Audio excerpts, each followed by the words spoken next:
Hi, this is Vicki at Signot, and it is Sunday morning and time for my tank atomizer cleaning, and I thought I would show you how I do mine. Now, I'm not telling you that it is the correct way. In fact, it's kind of a dangerous way because I disassemble it and you run the risk of destroying the wick that way. But it is quite thorough, fits into my lifestyle, and I'm sure there's other ways and improvements that can be made. And in fact, some of you experienced vapors. If you have anything to add, I really would like you to add comments to the end of this video so that we can maybe get a great method that everybody could be comfortable doing. So here is my e-cig. I just unscrew the battery and I take the tank off. I use a 3.5-inch hemostat, which allows me to go to the sides of the plate, and keep your fingers away from the center there. This thing will bite you if it slips. Grip it nice and tight and pull it out. Sometimes it takes more force than others. Here it is. And invariably I lose the wick. So you take, these are tweezers for splinter removal, and I wish that magnifying glass wasn't there. I should take it off. And be sure to bend the wick over because you want to be able to grab it under that hat or band that's around it so that you can be sure to grab the whole thing so you have less of a risk of disintegrating. So be careful where you grab. You don't want to hit the coil with these tweezers either. And there it is. And it comes out a little disgusting. I rinse mine. You can burn it. I don't think a lighter is a sufficient enough flame, but if you hold it over a burner or something, you can burn it and it will become white. I generally just rinse mine, unless it's really nasty, but I do it often enough where it doesn't get nasty. And don't let the wick go. I set that aside. I take the atomizer, and I'm going to rinse it with water because I want all the e-liquid out of it so nothing can vaporize. I want to do a dry burn to clean the coil and to turn the caked juice that's on the coil into ash, but I don't want it to be creating vapor because it'll take me forever. So I just rinse it out. I blow the water from both sides. Another thing, if you're having a hard draw, there's a hole beneath that coil, and there's some on the sides of that cup down there, and they can get clogged with juice. So if you're having a hard draw problem, you might want to soak this for 10 minutes or so, and then what I would do is I would actually suck on the atomizer with a cup of hot water, and so the water will go where the air would go and clean out those holes. And then you just spit it out and do that over and over again until you get a clearer draw. If you're not having a hard draw problem, then don't do that.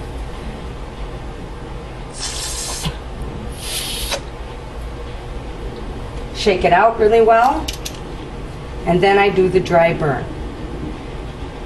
I do it slow, just a couple seconds at a time. It's on, it's off, it's on, it's off, it's on, it's off, starting to produce a little bit of steam there. Shake out the water, because remember the point is dry burn. On, off, on, off. What I'm looking for is for the coil to start glowing.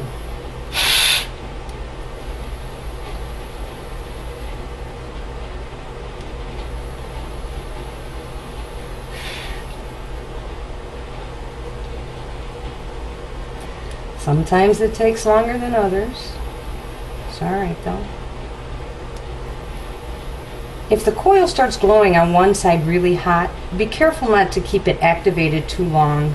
Some coils don't burn evenly, and it may cause your coil to pop. I am not getting a red glow yet. This really needed a clean. Shake it off, just make sure there's no water in there.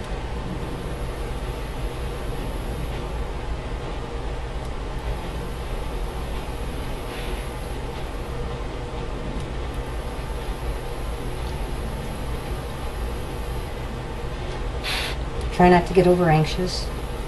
I do. I have popped a coil before.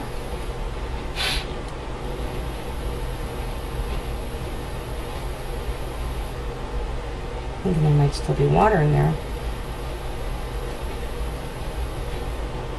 I'm going to blow it out one more time.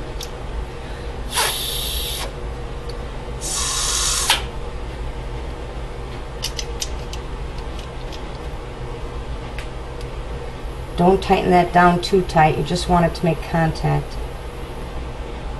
That pushes the center contact and the atomizer up, and then different batteries won't make contact, and it'll appear that the atomizer is dead when it's just not making contact with the battery. There we go. We're getting some good burnt stuff. This is old and it smells terrible. This is old liquid that is caked on the coil, and I am getting a glow. It's glowing from the center. I can barely see the coil rings, and I'm just going to keep doing this. I want that to turn white.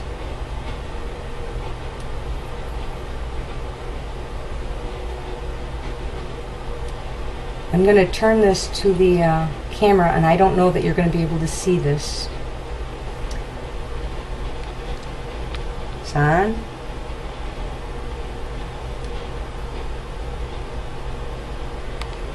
And I'm just going to continue to do that slowly. Again, if you keep it on too long and it gets too fiery hot, it could pop the coil. And that's not what we want. We just want to bake it. Bake the old juice.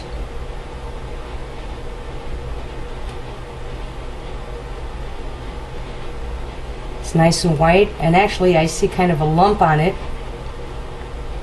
That's ash, and it's just caked juice. And when I see that, let it cool a little bit. I take a wooden toothpick and I very carefully, just with the lightest of touch, scrape to get that stuff off.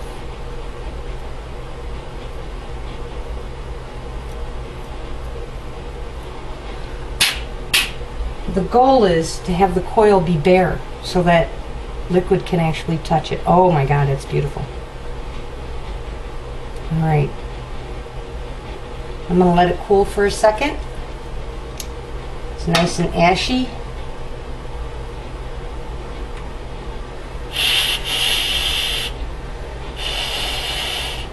And I'm going to rinse out the ash out of it.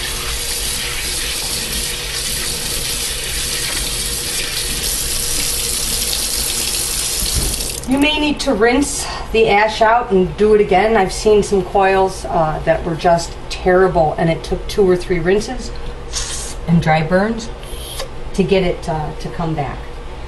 So you set that aside. Now for the wick. It's still in my tweezers, and I just put it back in. And this is never beautifully easy, but try not to hit that band, because it takes it out of round like I did, and it makes it more difficult to insert. Okay, it's in. You want it to be kind of straight down so it doesn't get in the way of when you try and press this back in. I want to position it to where the bottom of that slant is approximately. We'll do the fine adjustment later. And remember, it's easier to push a wig down than to grab it from the top and pick it up. So still a little low.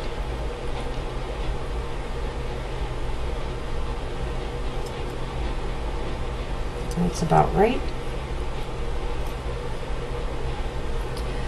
Okay, now I put it back in the atomizer and kind of set it kind of where it should be. Some of these bands in here have like a little dent in it, and you won't be able to press the plate back in, so then you just take it back out and rotate. This is what I use to press mine in, and I can't get this off. Just a silly old screwdriver, and I take the bit out but that allows me a good pressing tool. That one went in very well. Sometimes I have to actually put it down on a surface and press. It's that hard, but this one went very well. Then I put my tank back on and I let it sit for a while. I do suck on it, but I think that's more to pass time than actually what effect it may have.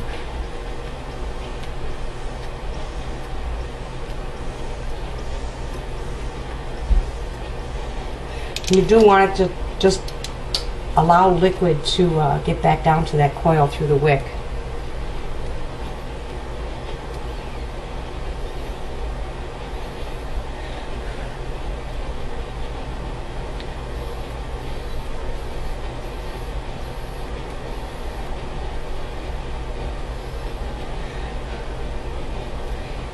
And this is where you do the fine adjustment. You just let it get down there, give it some time, and if it's too dry, you take your needle and you open up another channel in the side of that wick.